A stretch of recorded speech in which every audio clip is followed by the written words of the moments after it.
साल 2015 के मार्च महीने में हरियाणा के रोहतक जिले के मस्तनाथ मठ में आरएसएस का तरुणोदय कार्यक्रम आयोजित किया गया, जिसमें आरएसएस प्रमुख मोहन भागवत और मस्तनाथ मठ के पीठाधीश महंत चांदनाथ एक ही कतार में खड़े थे। यह कार्यक्रम मस्तनाथ मठ में स्थित मस्तनाथ यूनिवर्सिटी के ग्राउंड में हुआ था, जिसमें 18 से 25 साल के नौजवानों को आरएसएस ने हिंदू धर्म के सांस्कृतिक पहलुओं पर शिक्षित किया। मस्तनाथ मठ में आरएसएस का कार्यक्रम कोई पहली बार नहीं हो रहा था, बल्कि इस मठ को आरएसएस अक्सर अपने कार्यक्रम करवाने के लिए इस्तेमाल करती है। पिछले 32 सालों से मस्तनाथ मठ के सालाना मेलों में आरएसएस और बीजेपी के नेता बतौर मुख्य अतिथि शिरकत करते रहे हैं। संघ की विचारधारा के विपरीत नाथ संप्रदाय अपनी शुरुआत से ही हिंदू मुस्लिम के वाद विवाद से अलग रहा है। नाथ संप्रदाय के प्रसिद्ध मठ में हिंदू राष्ट्र की राजनीति करने वाले संघ का इस तरह से लगातार कार्यक्रम करना अलग ही संदेश देता है। संघ का घोषित उद्देश्य है भारत को हिंदू राष्ट्र बनाना है, जबकि नाथ परंपरा का मतलब है दुनियादारी के झगड़ों में न पड़ते हुए निर्गुण भगवान में ध्यान लगाना। संघ की राजनीति राम के नाम पर चलती है, जबकि गुरु गोरखनाथ कहते हैं, हिंदू ध्यावे राम को, मुसलमान खुदाए, जोगी ध्यावे अलख को, कह कौन पतियाए। गोरखनाथ अलख को ध्यान लगाने की बात करते हैं, इसलिए गांवों में नाथ परंपरा के साधुओं को हम अक्सर अलख निरंजन कहते सुनते हैं। ठीक इसी तरह गोरखपुर में स्थित भारत के नाथों के सबसे बड़े मठ माने जाने वाले गोरखपुर मठ में भी आरएसएस के अनेकों कार्यक्रम हर साल होते हैं। मठ के महंत योगी आदित्यनाथ संघ के राजनीतिक दल बीजेपी से यूपी के सीएम भी हैं। नाथ परंपरा पर नियंत्रण करने में हिंदुत्ववादी संघ को काफी समय लगा और अभी तक इसकी प्रक्रिया जारी है। नाथ साहित्य के अध्येता योगी सुरजानाथ महाराज ने मुझे बताया, नाथ परंपरा न तो वर्णाश्रम धर्म को मानती है और न धर्म में भेद करती है, लेकिन जनता में इसके प्रभाव की वजह से संघ ने 1935 में ही गोरखपुर मठ के महंत दिग्विजय नाथ के माध्यम से इसके हिंदुत्वकरण की प्रक्रिया शुरू कर दी थी। संघ ने नाथ संप्रदाय से अपने संबंध बनाने का औपचारिक प्रयास गोरखपुर मठ के महंत दिग्विजय नाथ के साथ किए थे। यूपी के गोरखपुर शहर में गुरु गोरखनाथ के नाम से मठ है, जिसकी गद्दी पर साल 1935 में राजस्थान के ठाकुर नानू सिंह यानी दिग्विजय नाथ ने कब्जा कर लिया। साल 1907 से 1944 तक भारत में शिक्षक रहे जॉर्ज वेस्टन ब्रिग्स अपनी किताब गोरखनाथ एंड कन्फर्टा योगीज में लिखते हैं, 1920 के दशक में योगी की दीक्षा लेने से पहले ही दिग्विजय नाथ एक मुकदमा लड़ रहे थे, जिसका मकसद नाथ परिसर का महंत के पद पर कब्जा करना था। उन्होंने यह वादा किया था कि अगर वह गद्दी पाने में कामयाब रहते हैं तो वे संप्रदाय के सदस्य बन जाएंगे और अपना कान छेदन करवा लेंगे। इस मुकदमे में उनकी जीत हुई। उन्होंने अपने कान छेदन करवाए और वे मंदिर के महंत बन गए। 1920 के दशक तक गोरखपुर मठ की फिजा न तो हिंदू थी और न ही मुसलमान, लेकिन नए विराजमान महंत दिग्विजय नाथ ने मठ और पूरे संप्रदाय को उसके मूल विचार से हटाकर एक अलग ही दिशा में ढाल दिया। दिग्विजय नाथ शुरू में कांग्रेसी थे, लेकिन महात्मा गांधी द्वारा असहयोग आंदोलन को वापस लेने के बाद उन्होंने कांग्रेस छोड़ दी और सावरकर से उनकी नजदीकियों के कारण बहुत जल्द ही हिंदू महासभा के सदस्य बन गए। दिग्विजय नाथ ही वह शख्स थे जिन्होंने हिंदू महासभा के अयोध्या आंदोलन की पटकथा लिखी थी। साल 1894 में जन्मे दिग्विजय नाथ का पालन पोषण गोरखनाथ मठ में ही हुआ था। यह साल 1969 तक गोरखनाथ मंदिर के महंत पद पर रहे और इस मठ को उन्होंने ठाकुरों के नियंत्रण वाले हिंदुत्ववादी राजनीति का केंद्र बना दिया। इससे पहले यह मठ मुसलमानों के लिए समान रूप से पूजनीय धार्मिक स्थल था और इसके अनुयायी मुख्य रूप से तथाकथित निम्न जातियों के लोग थे। महंत बनने के बाद ही 1937 में वह हिंदू महासभा के प्रमुख चुन लिए गए। उन्हें महात्मा गांधी की हत्या के षड्यंत्र के आरोप में भी गिरफ्तार किया गया था। उन पर आरोप था कि उन्होंने ही नाथुराम गोडसे को हथियार दिए थे। 27 जनवरी 1948 को महंत दिग्विजय नाथ ने खुलेआम दिए अपने तथाकथित उपदेश में गांधी जी की हत्या को देश के लिए जरूरी बतलाया था। उन्होंने 20 जनवरी को गांधी जी की हत्या के प्रयास के असफल होने को देश का दुर्भाग्य बताया और आगे यह भी कहा कि हिंदू महासभा का अंत तक प्रयास रहेगा कि आजाद भारत में महात्मा गांधी कम से कम सांस ले। साल 1949 में वह अपने एक ऐसे कांड के कारण एक बार फिर से सुर्खियों में थे, जिससे करीब 40 साल बाद देश की राजनीति की दिशा बदलने वाली थी। वह उस कांड के सरगना थे जिसमें उन्होंने अयोध्या स्थित बाबरी मस्जिद में चोरी छिपे राम की मूर्ति रखवाई थी। इस घटना के बाद राम जन्मभूमि विवाद और जोर पकड़ गया और वह राम के मंदिर को मुद्दा बना राजनीति करने वाले जत्थे की पहली कतार के नेता बन बैठे। हालांकि वह नाथ संप्रदाय के मूल विचारों के बिल्कुल उलट था। जिस गोरखनाथ मठ के महंत राम मंदिर की लड़ाई के लिए खुलकर षड्यंत्र कर रहे थे, उसी मठ के जन्मदाता गुरु गोरखनाथ के विचार इस पर बिल्कुल अलग थे। गोरखवाणी में गुरु गोरखनाथ ने लिखा है, हिंदू ध्यावे देहुरा, मुसलमान मसीत, जोगी ध्यावे परम पद, जहाँ देहुरान है मसीत। इस दोहे का अर्थ है हिंदू देवालय में ध्यान लगाता है और मुसलमान मस्जिद में, जबकि जोगी परम पद में ध्यान लगाता है जहाँ न देवालय है न मस्जिद। लेकिन दिग्विजय नाथ नाथ संप्रदाय के मूल विचार को छोड़ संघ की पालकी में सवार हो चुके थे। उनके बाद साल 1969 में कृपाल सिंह बिष्ट यानी अवैधनाथ, जो पौड़ी गढ़वाल उत्तराखंड से थे, मठ के महंत बने। और उनके बाद सितंबर 2014 में अजय सिंह बिष्ट यानी योगी आदित्यनाथ को महंत बनाया गया। आदित्यनाथ भी पौड़ी गढ़वाल उत्तराखंड से ही हैं और हाल में हिंदुत्व के पोस्टर बोए हैं। सोशल मीडिया और आम जीवन में हिंदुत्व से जुड़े लगभग सभी पोस्टरों पर आदित्यनाथ का फोटो जरूर मिलता है। कोलंबिया यूनिवर्सिटी न्यूयॉर्क की शोधार्थी, हिंदी साहित्य और उत्तर भारत की धार्मिक राजनीति की विशेषज्ञ मरेवा कार्वोस्की अपनी शोध में लिखती हैं, आदित्यनाथ भारतीय इतिहास से छेड़छाड़ किए जाने का दावा करते हैं, लेकिन वह खुद अपनी ताकत का इस्तेमाल नाथ जोगियों के इतिहास को दबाने के लिए कर रहे हैं। उनका मानना है कि राजनीतिक करवट के रूप में नाथ संप्रदाय का हिंदूकरण पूरी तरह से 20वीं सदी में हुआ है।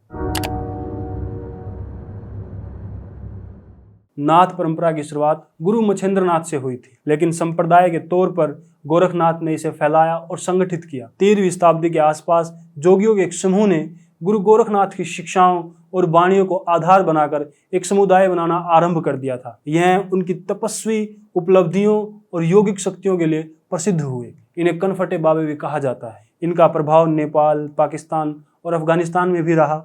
गुरु गोरखनाथ की वाणियों और विचारों के आधार पर 13वीं सदी में फला फूला यह समुदाय किसी भी प्रकार के भेदभाव से कोसों दूर था।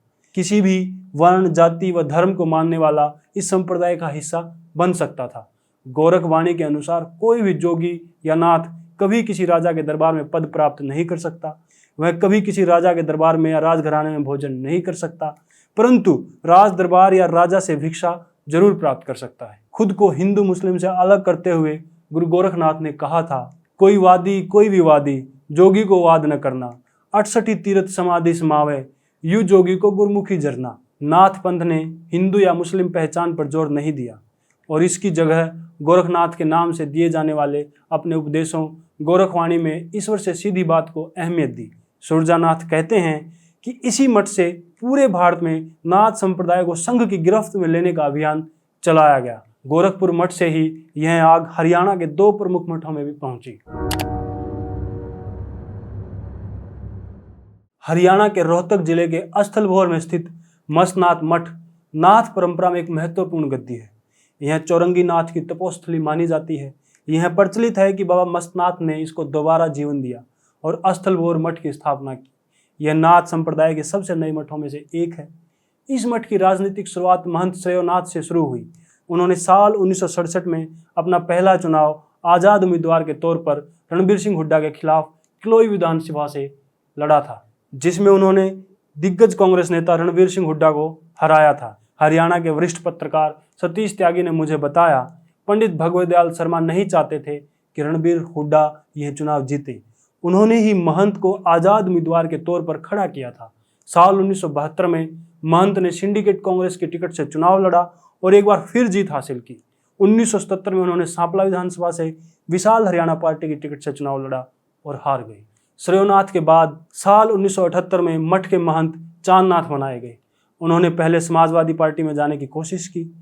वह सपा प्रमुख मुलायम सिंह यादव से दिल्ली में उनके निवास स्थान पर मिले भी। उस बैठक में मुलायम सिंह यादव ने उनको राष्ट्रीय महासचिव बनाने के साथ साथ राज्यसभा भेजने की पेशकश की। मुलायम सिंह यादव के छोटे भाई राम गोपाल यादव भी रोहतक मठ में आए थे, लेकिन महंत को राज्यसभा जाने की कुछ ज़्यादा ही जल्दी थी। सतीश त्यागी बताते हैं, मुलायम सिंह ने उनको आश्वासन दिया था कि जैसे ही कोई टिकट खाली होगी वो उन्हें राज्यसभा भेज देंगे। शायद महंत जी के पास इतना समय नहीं था, इसलिए संघ को इनके ऊपर ज़्यादा मेहनत नहीं करनी पड़ी और वह खुद ही अपनी महत्वाकांक्षी और लालची स्वभाव के चलते उनके पाले में जा बैठे। गोरखपुर पीठ के महंतों का मस्तनाथ में आना जाना लगा रहता था। स्वामी रामदेव और योगी आदित्यनाथ से महंत चांदनाथ की अच्छी दोस्ती थी। सतीश त्यागी जी का मानना है कि उन्हीं की बदौलत वह भाजपा में आए, फिर ताउम्र वह भाजपा में रहे और साल 2014 में अलवर से सांसद भी चुने गए। उन्हीं के कार्यकाल में ही संघ ने रोहतक के मस्तनाथ मठ को भर्ती और प्रशिक्षण केंद्र की तरह इस्तेमाल करना शुरू किया। 2017 में उनकी मृत्यु के बाद से बालकनाथ मठ के महंत बनाए गए। वह अब अलवर से भाजपा के सांसद हैं। बालकनाथ के समय से भी संघ अपनी गतिविधियों के लिए मठ का खुलकर इस्तेमाल करता है। स्थलभोर के मठ के अलावा भी संघ हरियाणा के दूसरे मठों पर भी कब्जा कर रहा है। ऐसा ही एक मठ हिसार जिले के कोथ गांव में दादा काला पीर के नाम से है। इस डेरे के प्रमुख महंत सुकराई नाथ हैं, जिसके गद्दी पर बैठने की कहानी भी दिलचस्प है। हरियाणा के बड़े किसान नेता सुरेश कोथ ने मुझे बताया, इनका इस डेरे के प्रमुख बनने में सारा कोथ गांव भी खुश नहीं था। इसके सीधे संपर्क योगी आदित्यनाथ से हैं। इस डेरे के पास 1100 बीघे जमीन है और जिन भी डेरों के पास ठीक ठाक संपत्ति है उन पर संघ कब्जा कर रहा है। एक अन्य गांववासी ने बताया कि इससे पहले जो भी साधु डेरे में आते थे वो अपना ध्यान लगाते थे और ज्यादा राजनीति नहीं करते थे, लेकिन सुकराई नाथ न तो नाथ परंपरा का कोई काम करते हैं और एक आर्य समाजी की तरह डेरे को चलाने की कोशिश करते हैं। इस डेरे का नाम दादा काला पीर है, लेकिन उसने उसका बोर्ड भी हटा दिया था। जब गांव वालों ने इस पर आपत्ति जताई तब जाकर असली बोर्ड वापस लगाया गया। इसको पूरे गांव ने भी अभी स्वीकार नहीं किया है, लेकिन यह फिर भी यहाँ पर बने हुए हैं क्योंकि सरकार ऐसा चाहती है। जिस दिन इसको गद्दी पर बैठाया गया उस दिन बहुत भारी पुलिस बल गांव में आया था, जिसके कारण गांव में टकराव हुआ और केस हुए। बहुत सारे साधु भी इसे मान्यता दिए बिना वापस चले गए थे। एक अन्य ग्रामीण ने बताया कि गांव वाले डेरे के काम में कभी भी दखल नहीं देते थे, लेकिन इसके आने के बाद गांव दो फाड़ हो गया और गांव के कुछ नौजवानों पर तो 307 के केस भी हो गए जो आज तक चल रहे हैं। पिछले कुछ सालों में हरियाणा के गांव के मंदिरों में संघ दीक्षित नाथ योगियों की गिनती में काफी इजाफा हुआ है। लगभग हर गांव के मंदिरों में कनफटिये बाबा गद्दी नशीन हो रहे हैं, जिनमें से अधिकतर या तो सरस्वती नामी होते हैं या फिर गोरखपुर और बसनाथ के नाथ योगी। हरियाणा की संस्कृति के विशेषज्ञ राकेश सांगवान कहते हैं, एक समय में भारत उपमहाद्वीप के उत्तर पश्चिम हिस्से में शैव मत का प्रभाव था। यह मूर्ति पूजक नहीं होते थे। उस समय तक इस क्षेत्र में मंदिर शब्द भी नहीं था। यहाँ शिवालय होते थे। धीरे धीरे इस क्षेत्र में वैष्णव मत के लोग आना शुरू हुए। शैव और वैष्णव का आपस में टकराव रहता था। यहाँ शिव भक्त गुरु गोरखनाथ का नाथ संप्रदाय काफी प्रभाव रखता था। इनके जगह जगह डेरे थे।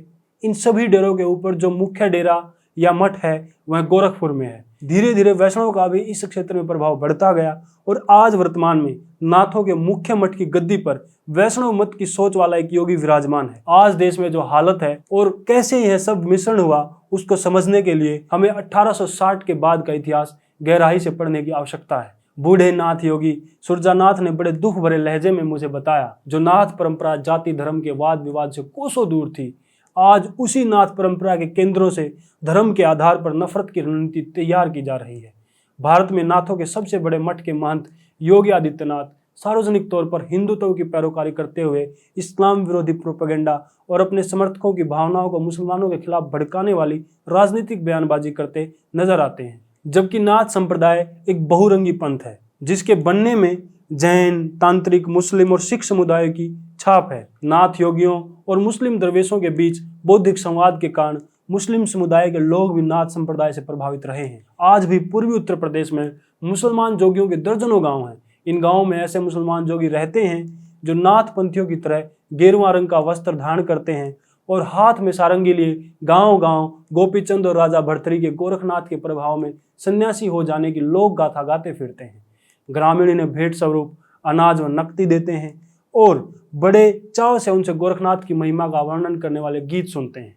जॉर्ज वेस्टन ब्रिक्स ने अपनी पुस्तक गोरखनाथ एंड द कनफटा योगीज में 1891 की जनसंख्या रिपोर्ट के हवाले से बताया है कि भारतवर्ष में जोगियों की संख्या 2,14,546 थी। आगरा व अवध प्रांत में 5,319 ओघड़ पीर, 28,816 गोरखनाथी और 78,387 योगी थे। इनमें बड़ी संख्या मुसलमान जोगियों की है। आज भी गोपीचंद और भर्तरी को गाने वाले मुसलमान जोगी नाथ पंथ से जुड़े हुए गृहस्थ जोगी हैं।